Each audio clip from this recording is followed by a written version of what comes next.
Well, hey guys. Hey y'all. It has been a while since I have made a video. I know. Been way too long, probably. And I figured I would just try to film something, even if it's just a little short video, just while I'm making dinner. So I figured we could just chat and make dinner together. So I hope you will join me. So I'm making a roast chicken tonight, and this is what it looks like in the Dutch oven before I put it into the oven. It's going to roast for 1 hour and 15 minutes with the cover on, and then I'm going to take the cover off for about 30 minutes, like the last 30 minutes of baking.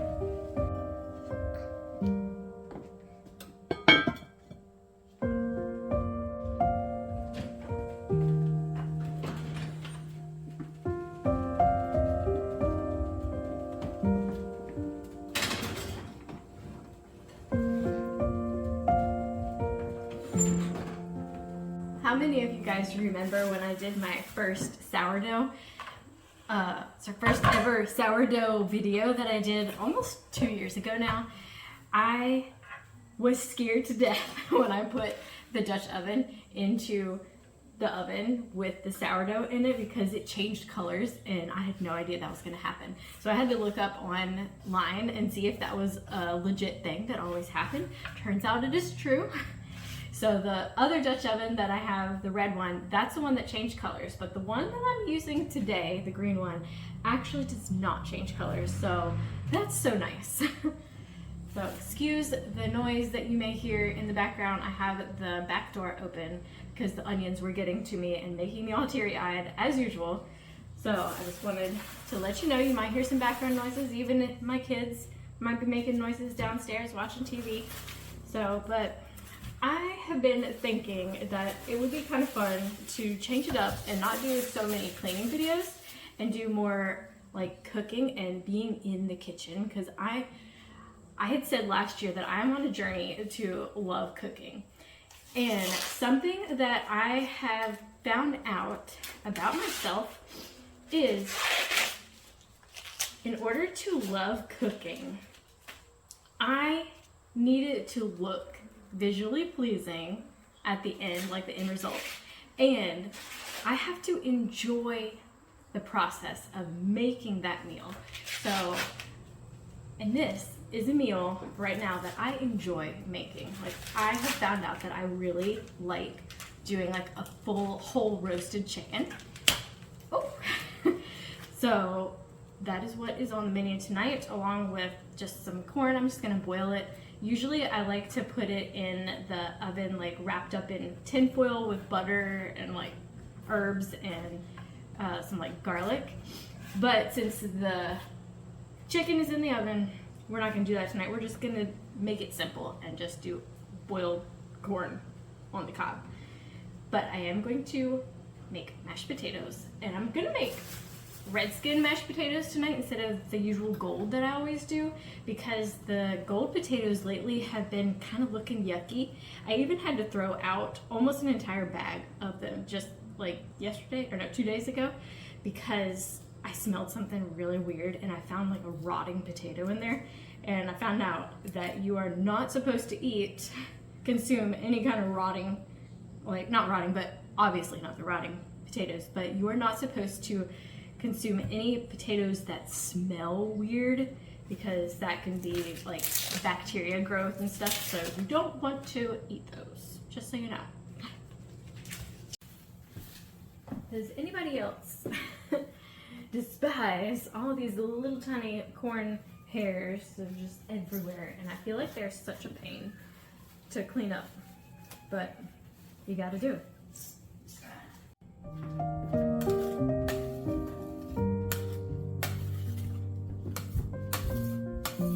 This little one has been following me around because she's like, where is my dinner? Where is it? She always does this around like 4:30 or something. 4:30 or later, she will just follow me around until I give her dinner. So let's give her dinner.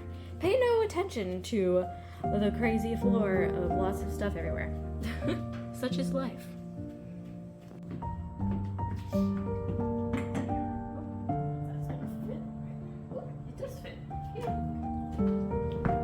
There's the other kitty. Hi, baby Zicky boy. Hello. I got your dinner over here. Do you want it? You want to eat your dinner? Yeah. Come eat your dinner. Come on. It's like he wants to come eat, but sometimes he gets scared. Come on. Come get your dinner. It's right here. He's saying, okay, maybe I'll make my way over there.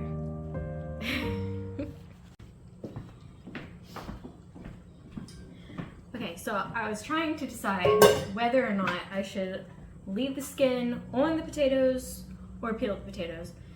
And then I had the thought, I better peel them because my kids are more likely to eat them if it doesn't have the skin on them. I know, more nutrition right here in the skin of the potato, and I like having the skin on the potatoes, like in my mashed potatoes. But the kids, you know how that is. And I wish that I had my own sourdough loaf to go with this dinner because that's usually what I like to do. But I was thinking to myself, because of what was going on today, I did not have the time to make my own sourdough. So what I do, I got a store-bought one. It's not true sourdough all the way, but it does say it has. Did it say it had sourdough in it? I don't know. Or it's just artisan bread. You know what? It doesn't even say sourdough. So, my bad on that. Yep. But it's still gonna taste delicious, and sometimes you just can't make your own bread. It's just not in the cards some weekends. Now, I did make sourdough 2 weeks ago. There's still a tiny bit left, but I had some of it last night or the night before, and it wasn't that great anymore. So I need to make some.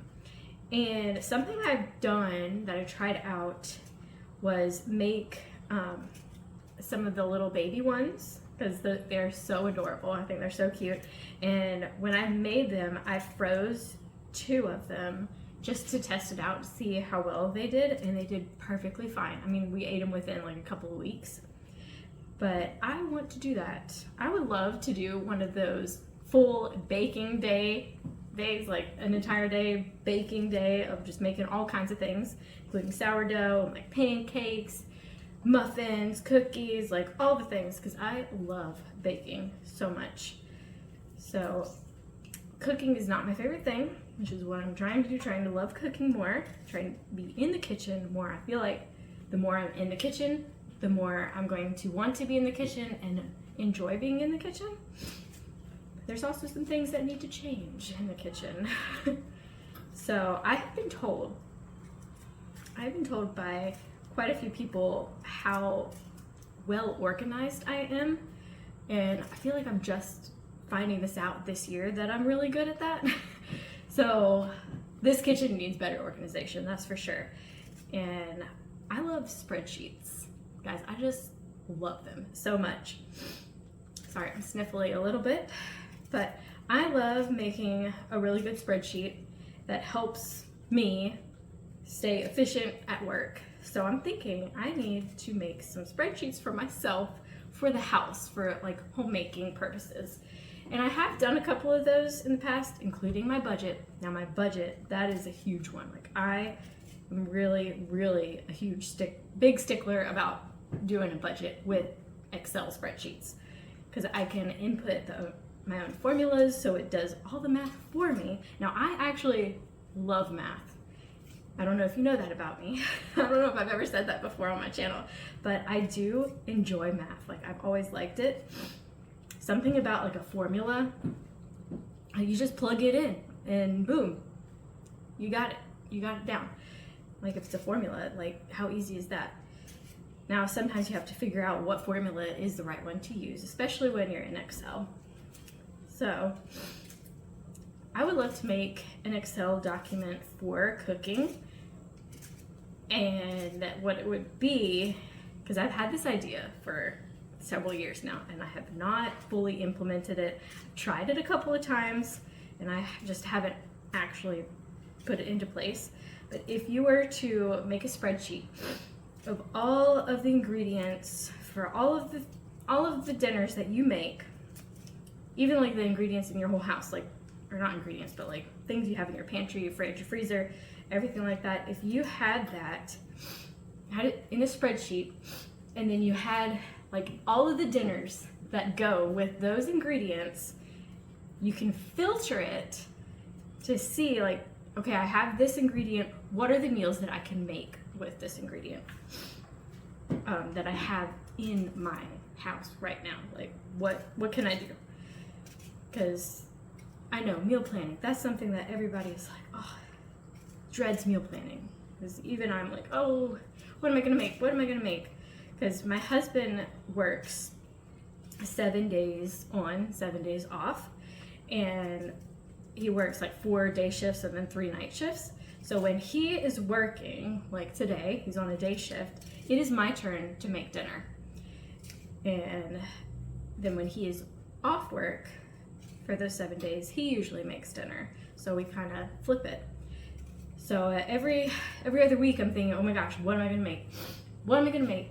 And something that I wanted to do, and I've tried writing this down already, is write down all of the dinners that I know how to make and that I enjoy making.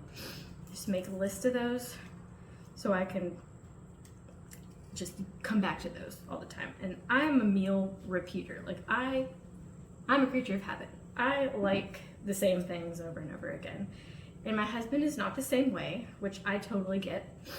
I get that. So we do have to change it up every so often. And some of the meals that I was making, I've stopped making them for a while. Like chicken enchiladas. I used to make those every so often, and we started getting, both of us started getting kind of tired of it. So I have not made that in a while. So I might make that pretty soon actually, because I feel like it's been several months since I've made it. So here I am, just chatting your ear off. I hope that you are enjoying this video so far. It's just me talking to you a lot while I cook. And I've had this idea to try to do this. And it's actually kind of fun. It's kind of making me enjoy this whole process even more. And today I happen to have the time to do this. Now, on weeknights, I could not do this, especially during the school year. But today is a Saturday and I have time. So that is wonderful.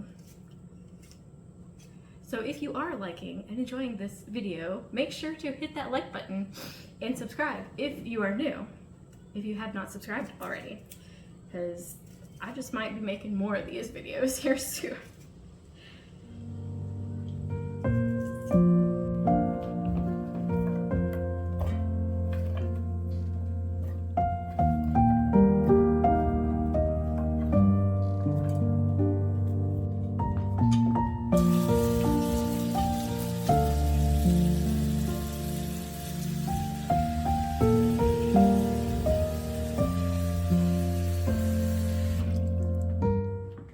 So I just realized that I have to wait until the water is boiling before I put the corn in there. I was about to do a little pretty scene of me putting the corn into the water, and then I realized I cannot do that yet because the water needs to be boiling first. So we will wait on the corn. But I just want to tell you guys, I wish you could smell what my house smells like right now, because it smells so good right now with the chicken roasting in the oven. And I want to tell you what I put inside of it. I stuffed it with some garlic, lemons, rosemary, thyme, and sage. And that tends to do really well every time that I have done these whole roasted chickens so far anyways. And although I think the last couple of times I did not have any sage, I want to say. So I just got the little packet at the grocery store that has all 3 herbs together and did that. And then I even put them around the chicken as well, which I think, yeah, you saw that earlier in the video. One thing I wanted to tell you is whenever I'm making mashed potatoes, something I like to do is put salt in there with them right away before I even start boiling them. I found that it tastes so much better and the flavor is good. And I usually put a little sour cream with the butter mixed in as well into the potatoes when I go to mash them. I'm trying to think if I want to do that with the red skinned ones though. I'm not sure because I usually do it with the gold. I don't know if I want to do that. I'm not sure. So we are outside on my deck, and I figured I would show you what my tomato plants and my pepper plant look like right now, like what I've got going on out here. And I will tell you, one of them kicked the bucket, basically, I would say. Although it almost looks like it's coming back. I'll show you. So here's the one that basically kicked the bucket. And we've had so much rain lately that is just collecting in here. You can see how they're trying to come back, but I deem this one is unacceptable. We are just not even gonna eat any of them from here. So I took all of the tomatoes off, I cut this thing down, and then look at that. It sprouted some new life, but we're just not going to use that. All right, and over here, ooh, there's a bee. Do not want the bee near me. But here we go. Again, we've got water just up the wazoo everywhere in some of these. But here are my Roma tomatoes. And I've already eaten 2 of them, or I've already cut into 2 of them, and they are very delicious. And then here are my little baby tomatoes. There's a bunch that are way overripe and they've been falling off, so I can't really eat those. I feel like I have too many tomato plants because it looks like I'm the only one eating them, and I just cannot eat them all. And like the kids don't want to eat them, so oh well. And then right here I have some peppers, and they were like fully purple all around, and now they're starting to change color. So I really don't know when they're going to be ready, what they're supposed to look like when they're ready. Who knows? Just gonna keep watching them. This is part of our fairy garden, and there's some kind of weed growing in here now. But this white and green plant, that's one of the ones that I picked and planted in here, and it has just thrived. It is just going nuts, which is really cool. Oh, I'm trying to focus, sorry. So that's really cool. And then here's our drowned other fairy garden pot. Yep, she's in a lot of water there. We've had some spider web in here, which is kind of cool actually. And here's my oregano and parsley. I haven't ever used any of the oregano. I did use the parsley when it was still in the let pot earlier in the season, just one time. But I just like the way it looks. I just think it's pretty, so I'm just keeping it out here because they both look really nice, especially the oregano. I feel like the oregano is just really neat looking. Oh, it looks like the parsley is like intertwining itself with the oregano, which I did not even notice till just now. That's pretty interesting. But yeah, that's what my little tiny garden looks like on the deck here. Now these tomatoes, they are really pretty. So this is my first year growing Roma tomatoes. 3rd year growing these little baby ones. Alright, my timer just went off, so I'm going to start boiling the potatoes and the water for the corn.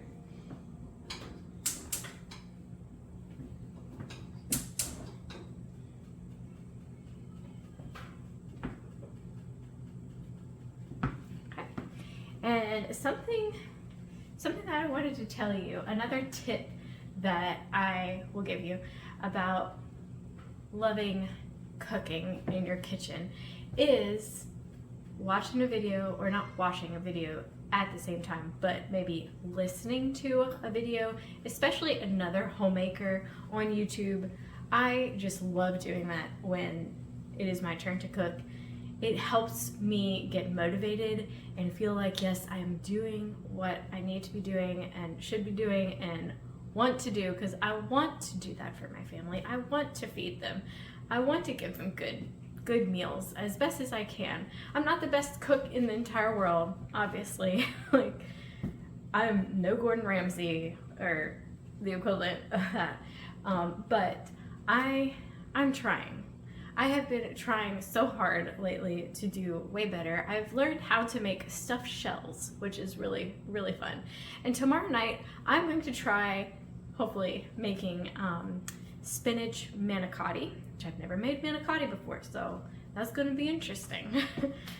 And I realized I have no meat in that dish at all. It's just like a vegetarian dish. So now I'm not 100% sure what I'm gonna do about that. I gotta read the recipe. It's a Joanna Gaines recipe. So I'm gonna read it and see if I can do kind of the same thing that I do with the stuffed shells and make like a meat sauce instead of it just being marinara sauce on it and that's it. So I will figure that out. But yeah, that is something that I really, really like, is to put on one of my favorite YouTubers that is very, like, they're very inspiring in their homemaking. And I will recommend these channels to you. Kelsey from Seed and Sparrow Homestead. She is another Pennsylvania girl, just like me. And she is just so sweet. I just love her videos. They are beautifully made and very calming. Sorry, I had a gnat in my face there. I just love how calming they are. And another is the farmer's wife. I think her name is it Joanna? Is that her name? Suzanne, sorry, Suzanne. Suzanne is her name. She is in Canada, and I really, really enjoy her videos, especially lately. I have been binge listening to her videos a lot lately, and I was binging Kelsey's just recently as well, just within the last few months, and I still just enjoy all of her videos. But yeah, that is something that I will recommend to you guys as another tip to helping you enjoy being in your kitchen more. Well, we are going to get into full swing here of getting all of the fixins done. The chicken has about 9.5 minutes left until I'm going to take the cover off, and then I'm going to baste it. And I had to get a new baster because my last one just tore apart and broke. So I got this one just at the grocery store, nothing fancy. That way I can keep it moist as best as I can, at least for this last half hour. I'm gonna baste it when I take the cover off. Maybe do it in 15 minutes, then do it again when the last timer goes off for the chicken. I'm gonna get that out, and then we will have some mashed potatoes and some corn on the cob, and we have ourselves a meal. And dinner will be done soon. So, but I hope you guys enjoyed this video, and if you did, please let me know if you like this style of video by clicking that thumbs up button and hit the subscribe button as well if you would like to see more videos from me in the future. And I don't know what my schedule will be, my posting schedule. It might be very sporadic, okay? I don't know. I used to be very consistent, and I will tell you that was putting a toll on my family, and it was becoming toxic. So I had to stop doing that and step back and just go with the flow. And today is your lucky day, because I decided that I felt the inspiration to just make a video, and I just rolled with the punches and went with it, and I really hope you like it. So I will show you a clip of the finished dinner here next, and until the next video, I hope you guys have a great week or month or a couple weeks until I see you again. I'm not sure. So we will see each other again soon. All right. Bye.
it.